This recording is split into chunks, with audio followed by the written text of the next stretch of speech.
तो hello friends, मेरा नाम है श्रद्धा और आप देख रहे हैं गुम है किसी के प्यार में सीरियल का आज का एपिसोड। तो आज के एपिसोड में रजत का बिजनेस पार्टनर भी दिखाया गया है। क्या उसी बिजनेस पार्टनर का रजत के मर्डर के साथ कुछ लेना देना होगा? अब ये सीरियल बहुत ही कॉम्प्लिकेटेड हो रही है, तो देखते हैं डिटेल्स में आज के एपिसोड में क्या हुआ है। और अगर आपको ये वीडियो अच्छा लगा और आपकी फेवरेट सीरियल है गुम है किसी के प्यार में, तो प्लीज चैनल को सब्सक्राइब करो, क्योंकि मैं आपके लिए हर रोज एक एपिसोड लेकर आती हूँ। तो नील को इन्वेस्टिगेशन के लिए पुलिस स्टेशन बुलाया था। एसीपी मांजरेकर नील को तेजस्विनी के बारे में कुछ सवाल पूछते हैं। एसीपी मांजरेकर नील को बोलते हैं कि नील, आपने आपकी पत्नी को 1 महीने पहले आपके घर से निकाला था क्योंकि उसका कैरेक्टर जज करके, और उसके बाद आपको पता नहीं है कि आपकी वाइफ कहाँ पर गई है। क्या पता इस महीने में उनकी मुलाकात मिस्टर रजत ठक्कर से हुई होगी और उनका अफेयर शुरू हुआ होगा। तभी नील को उनका गुस्सा आ जाता है। नील गुस्से में उठता है और उनको बोलने लगता है। तभी तेजस्विनी की बड़ी आई लक्ष्मी काकू नील को संभाल लेती है और नील को वहाँ से लेकर जाती है। नील जाते जाते उस पुलिस को कहता है कि मैं सब जानता हूँ कि मेरी बीवी कैरेक्टरलेस नहीं थी और ये बात मैं साबित करके रहूंगा सर। नील के जाने के बाद एसीपी मांजरेकर बोलते हैं कि इस डॉक्टर पर नजर रखनी पड़ेगी। अब सवी अपने केबिन में रो रही थी, तभी सवी की साथी पुलिस, वो लेडीज पुलिस थी और सवी की फ्रेंड भी थी, वहाँ पर आ जाती है और सवी को संभाल लेती है और सवी को कहती है कि मैं जानती हूँ आप पर क्या गुजर रही होगी। अब वो लेडी पुलिस सवी को एक एविडेंस देती है और बोलती है कि बॉडी के पास ही मिली है मुझे, लेकिन सवी पर उसके सीनियर एसीपी मांजरेकर नजर रख रहे थे सीसीटीवी से। सवी वो एविडेंस देख लेती है और बोलती है कि ये तो गिटार बजाने वाला स्पेक्ट्रम है ना। तभी वो पुलिस बोलती है कि लेकिन दोनों विक्टिम में से किसी के पास गिटार नहीं था। तभी सवी कहती है कि लेकिन ये किसका होगा जिसे म्यूजिक में इंटरेस्ट है। और तभी वहाँ पर एसीपी मांजरेकर आ जाते और एविडेंस और फाइल सवी के हाथ से छीन लेते और बोलते है कि तुम्हें क्या लगा सवी, हर बार की तरह मैं मजाक कर रहा हूँ? मेरे ऑर्डर का कौन सा पार्ट तुम्हें समझ में नहीं आया? तुम्हें इस केस से हटाया गया है और अब ये केस मेरे अंडर हो रही है और इसी वजह से तुम इस केस से जुड़ी हुई कोई भी फाइल, कोई भी डॉक्यूमेंट और कोई भी फोटोकॉपी को हाथ तक नहीं लगाओगी। समझ में आया? और एसीपी मांजरेकर उस पुलिस को भी बोलते हैं। तभी सवी कहती कि उनकी कोई गलती नहीं है, उनको मैंने ही ऑर्डर दिया था। और सवी मांजरेकर सर को भी बोलती है कि आप मेरे सीनियर हो, मैं आपके साथ इस केस को इन्वेस्टिगेशन कर सकती हूँ। आई प्रॉमिस मैं आपके बहुत काम आऊंगी। लेकिन उस पर मांजरेकर सर बोलते है कि सवी, मैंने कहा ना तुम ये इन्वेस्टिगेशन नहीं कर सकती, मतलब नहीं कर सकती। मांजरेकर सर वहाँ से जाने के बाद सवी कहती कि इस केस को इन्वेस्टिगेशन में करके रहूंगी, चाहे आपसे छुप कर ही सही। मेरे रजत को बेकसूर साबित करके रहूंगी। अब सवी अपने केबिन से बाहर आ जाती है। तभी सवी को सामने नील दिख जाता है। नील को देखकर सवी अपने मन में ही बोलती है कि आखिर तुम्हारी बीवी के साथ मेरे रजत का क्या संबंध था। और नील भी सवी के तरफ देखकर बोलता है कि आखिर तेजस्विनी उस दिन तुम्हारे पति के साथ वहाँ पर क्यों गई थी। और नील वहाँ से चला जाता है। अब दूसरे ही दिन सवी के घर एक बिजनेसमैन आया था और रजत का बिजनेस पार्टनर था। एक नए कैरेक्टर की एंट्री हुई है सीरियल में। जब वो गाड़ी से उतरते हैं तभी मीडिया वाले उनको भी क्वेश्चन कर रहे थे। मीडिया वाले रजत के बिजनेस पार्टनर को बहुत क्वेश्चन कर रहे थे, रजत के मर्डर के बारे में पूछ रहे थे, लेकिन वो बिजनेसमैन कुछ भी नहीं कहते। तभी एक मीडिया वाला उनको पूछता है कि क्या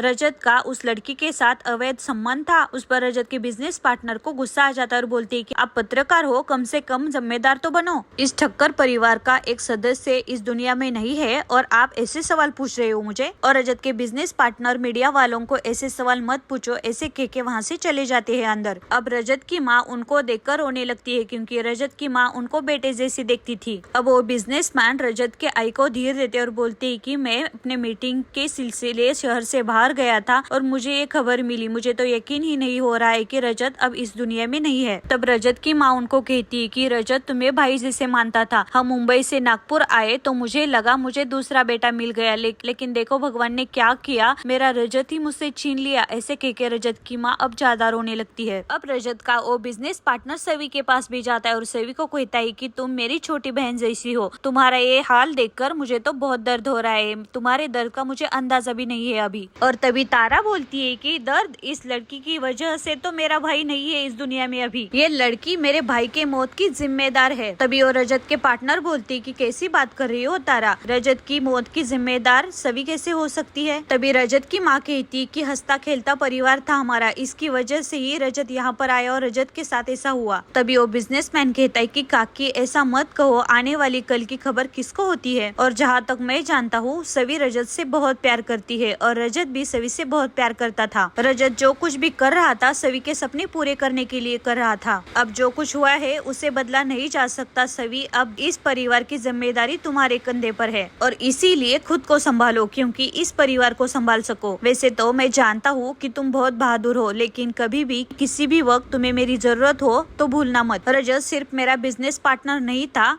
मेरे छोटे भाई जैसा था। अब ये मेरा परिवार है, तुम सब मेरा परिवार हो। और तभी वहाँ पर सई आ जाती है। सई उनको देखकर बोलती है कि अरे ये तो पापा के फ्रेंड है, जरूर इनको पता होगा कि मेरे पापा कहाँ पर है, मैं उनको पूछती हूँ। अब सई उनके पास आ जाती है और बोलती है कि आपने पापा के फोटो पर जैसा हार लगाया है मेरे भी फोटो पर लगाओ। और सई अपना फोटो साथ में लेकर आई थी। तभी रजत की माँ कहती कि सई दिख रहा, ऐसा नहीं बोलते। तब सवी सई के पास आ जाती और बोलती कि सई ऐसा नहीं बोलते। तब सई कहती कि क्यों, पापा के फोटो में तो हार लगाया है ना आपने, मेरे क्यों नहीं। सई की ऐसी बातें सुनकर सवी सबको बोलती है कि सई को मैंने अब तक कुछ नहीं बताया। तब तारा चिढ़ जाती है और तारा बोलती है कि कैसी माँ है ये, सई को अब तक कुछ नहीं बताया उसने। तब तारा का पति बोलता है कि तारा तुम चुप बैठो, बच्चों को ऐसी बातें बताना इतना आसान नहीं होता। अब रजत के बिजनेस पार्टनर रजत की माँ को समझाते है कि इसमें सवी की गलती नहीं है। तब रजत की माँ रोते हुए कहती है कि नहीं, सवी भी जिम्मेदार है और वो लड़की तेजस्विनी भी जिम्मेदार है। मुझे समझ में नहीं आ रहा है कि वो तेजस्विनी मेरे रजत को वहाँ पर क्यों लेकर गई थी। अब रात में सवी और सई अपने कमरे में थे। सई अपनी सवी मम्मा को बोल रही है कि बोलो ना मम्मा, आपने मुझे अपनी फोटो पर पापा जैसे हार क्यों नहीं पहनाया। तभी सवी कहती कि बेटा, हार उनके फोटो पर चढ़ता है जो हमसे बहुत दूर चला जाता है। तब सई कहती कि पापा हमसे बहुत दूर चले गए हैं, कहाँ चले गए हैं, मुझे पापा से मिलना है मम्मा। सई कह रही कि मुझे भी पापा के पास जाना है। तब सवी कहती कि बेटा, पापा जहाँ गए हैं ना वहाँ हम नहीं जा सकते। अब सई रो रही है और बोल रही है कि मुझे पापा से मिलना है। अब सई जिद ही कर रही थी। तब सवी कहती कि तुम्हें पापा को देखना है ना, चलो मैं दिखाती हूँ पापा को। अब सवी को खिड़की में लेकर आती है और बोलती है कि आपको स्टार दिख रहा है ना, वो तुम्हारे पापा है। तभी सई कहती कि पापा स्टार बन गए। तभी सवी कहती कि हाँ, आपके पापा स्टार बन गए हैं। आपको उनकी जब भी याद आएगी ना, आप उस स्टार को देखना, वो भी आपको देख लेंगे। तब सई कहती है कि पापा शाइनिंग स्टार बन गए। और यहाँ पर नील भी अपनी खिड़की में बैठा हुआ था। नील भी तारों को ही देख रहा था और बोल रहा था कि वैसे भी तेजस्विनी, आपको सिंगिंग स्टार ही बनना था, आपको अपने पापा का सपना पूरा करना था। नील तेजस्विनी को बहुत मिस कर रहा था। नील तेजस्विनी के लिए रो रहा था, लेकिन आपका सपना अधूरा ही रह गया। मोहित काका चाहते थे कि मैं आपका ख्याल रखूं, आपके सारे सपने पूरे करने में आपकी हेल्प करूं, लेकिन मैं कुछ भी नहीं कर पाया। ऐसा कह के नील रो रहा था। यहाँ पर नील अपनी तेजस्विनी को याद करके रो रहा है और तारों को देख रहा है, और दूसरी तरफ सवी भी रो रही है और रजत को मिस कर रही है। अब नील तेजस्विनी को याद करके रो रहा था, अपने कमरे में अकेला था। तभी वहाँ पर नील के छोटे काका आ जाते और नील को बहुत समझाते हैं। नील के छोटे काका नील के लिए खाना लेकर आए थे, नील को अपने हाथों से खिला रहे थे। नील खा नहीं रहा था, नील बहुत अंदर से टूटा हुआ था, नील को बहुत दर्द हो रहा था। और तभी नील के कमरे में ऋतुराज आ जाता है। ऋतुराज को देखकर नील को गुस्सा आ जाता है। अंदर आकर ऋतुराज नील को बोलता है कि तेजस्विनी के जाने के बाद भाई तुमने अपना क्या हाल बना कर रखा है, मुझसे ये देखा नहीं जा रहा है। आज तो फिर भी तुम थोड़ा शांत हो, लेकिन उस दिन तो तुम मेरा गला घोटकर मुझे मार ही देता। तब ऋतुराज कहता है कि नील, लेकिन मुझे ये बता, तुम मुझ पर ही ब्लेम क्यों डाल रहा है, मैंने क्या किया है। अब तेजस्विनी इस दुनिया में नहीं है, भगवान उसके आत्मा को शांति दे,